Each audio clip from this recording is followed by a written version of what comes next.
Hello, so I'm just going to go through the pelvic tilt in standing with you today, particularly a good one to do in any position, but if you find that you're standing still a lot of the time or getting an achy back when you're walking, then it's good to just try and practice this one a little bit throughout your day, just to try and give your bump a little bit more support and by engaging those abdominal muscles and to release any tension through your lower back, as effectively it is taking the weight of your baby at the minute. So it's just to try and help it manage that extra little bit of pressure and load through the spine.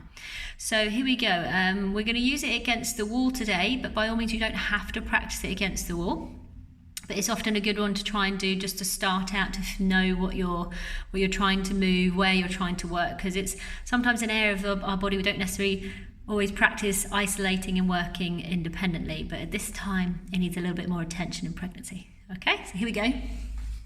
So just standing against the wall, having your back nicely against there, have your feet a little bit further away, and we're just going to practice feeling for that gap between our lower back and the wall. So all I want you to do is imagine that you're trying to tuck your tailbone, drawing your bump in towards you and trying to squash your lower back to the wall.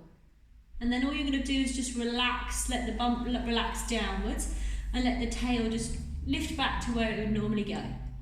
Then again, try and tuck the tail, feeling the back make contact with the wall and your bump just gently draw and lift in towards you to give that abdominal support to the spine.